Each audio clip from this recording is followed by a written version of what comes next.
In this section, I'm going to talk about why that man keeps bringing you back even if they don't love you. Some of you might think they love me, that is why they come running after you after every time of disrespecting you countless times. They disrespect you intentionally because they know you're going to come back when they come for you. They don't even have to seek for forgiveness. They just have to send you that text and you'll be there back crawling. I want to tell you why they keep coming whenever you leave. Number one is they feel threatened you'd get better in their absence. You know, some of the single mothers leave their marriages and they go and progress. You can tell me the examples of people you've seen progressing out of marriage. And this doesn't work for everybody. It works for people who push themselves even after that marriage. So they know your power, they know what you can do, they know your capabilities, and they know when you get out of their nest, you're going to get better. That is why they don't want you leaving. They feel threatened. They feel that people will laugh at them because you will move and get better. That doesn't work for everybody. I'd suggest if you want to move, have a strategy. Have a strategy. Women plan to leave. They don't just wake up in the morning and leave. Plan to leave because you don't know what your next move is going to be. Make sure you spot your potentials. I don't advocate for people leaving when they have no plan. So plan for living, plan the things you want to do, plan your capabilities, plan for the future, plan for the business, plan for the things that you're going to go on your life, to get your life on the move instead of going and crying for help. Okay, plan to leave. Don't just wake up in the morning and leave. Another one is trauma bond. The toxic familiarities creates a deep attractive connection. That beating, that quarreling, it creates familiarity, and you feel like this, like when you go somewhere and it's peaceful, you feel like you're missing something, you want to come back. It is called a trauma bond. Like you keep on coming to that because that toxicity created some familiarity in your head that this is how you're supposed to live. Now you feel it's normal. You feel it's normal for him slapping you. You feel it's normal for the fights. You feel it's normal for the way he abuses you. It makes you, okay, I'll tell you about a story of something that they'll keep on, say for example, you have a pimple somewhere, or maybe your nose, you have a big nose like mine, and they'll keep on telling you have a big nose. Like they try to diminish you so that you feel like when you go out, there's nobody who's gonna love you because you are small. They try to pull down your self-esteem so that you feel emotionally connected to them because they're the only people that can validate you. So you get used to that trauma, you get used to the things that they do to you, and it emotionally connects you to them. So you cannot do anything unless they approve. Another one is ego and pride. They don't want to admit that they lost you. Especially when you go and get better, they don't want to admit that they lost you. They don't want those laughs from the neighbors. They can never want you to admit that they lost you. Especially they let you go and maybe one of their neighbors is asking, where's Mama Flani? Where's Mama Flani? And they'll be like, no, I don't want people looking at me like the bad guy. So they don't love you, but they'll just come back. They'll crawl and they'll lie to you how much they love you. And do you know what these men do? They give you the sprinkles, like the sprinkles, the love sprinkles, and you come back, especially if you're used to the trauma they're creating. So they'll try to do the good things for maybe 1 or 2 days. Then you'll feel like, oh, this man has changed, and now you'll go back because you think they have changed, and they get again doing the same things.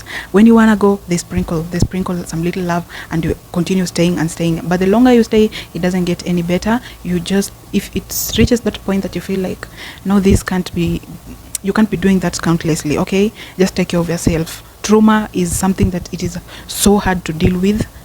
I am not telling people to move out of their marriages, but I'm telling you, if you're being emotionally abused, trauma is a hard pill to heal. It is very hard to heal your trauma. It takes years. So the sooner you can do that, start your journey. The sooner you can do that. I don't advocate for emotional abuse with either the gender. Another one is control and power. They don't want to lose the control and the ability they influence into your life. They don't want to lose that control. I've seen women saying, I have to ask my husband before I do this. I want to, and maybe you find the husband is jealous of you. Some husbands are jealous of you.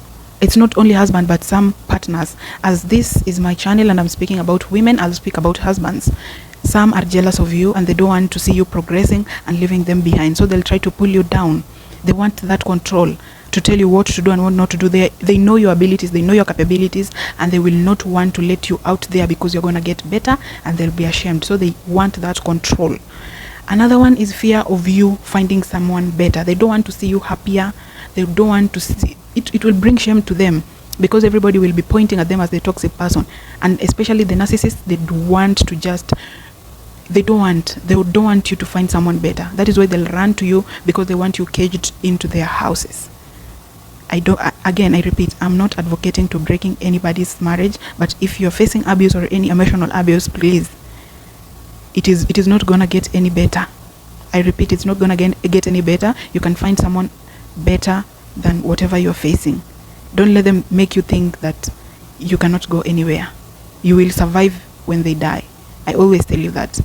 You're not gonna die together. Everybody's gonna go at their own specific time, so you have to learn to live without them. Another one is comfort and familiarity. I think I spoke about this earlier. They can't stand starting over again, of course. They can't stand starting over again.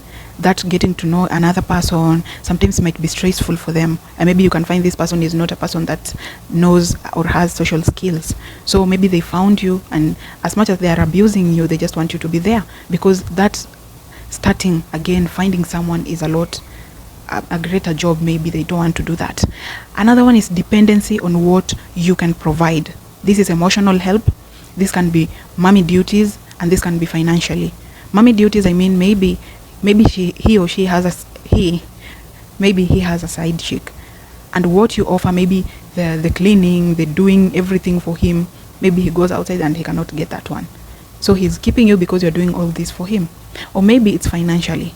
They cannot survive on their budget, so they're bringing you back because they cannot survive.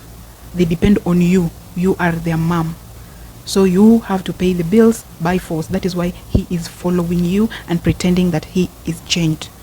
Just look out. Spend 24 hours of your time looking out. Another one is image maintenance. Maybe he's a bishop. Maybe he has these society standards that they don't want you to destroy their brands. They don't want you to destroy their image. There is something they're protecting and not you. That is why he comes moving and coming to you, because they don't want to destroy their church. Maybe he's the church elder, maybe he's the pastor, maybe he's a society chief. Maybe they don't want to lose that image. That is why he comes crawling to you. Another one is avoiding guilt. When you walk away, it forces them to reflect on themselves, and they don't want that guilt. They don't want to see themselves as the bad guy. So they'll come running to you because they want to feel better for themselves. They want to feel good. Another one is fear of loneliness. They might not have anyone else who is ready to move in with them, or anyone else who is ready to maintain them with their behavior. So that is why they run to you, because you are the only person who can tolerate them. And that is why they keep on doing it, because you keep on coming back.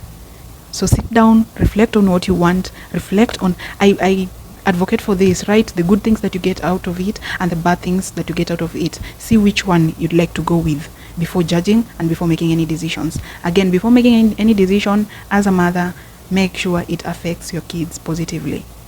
Have a lovely day.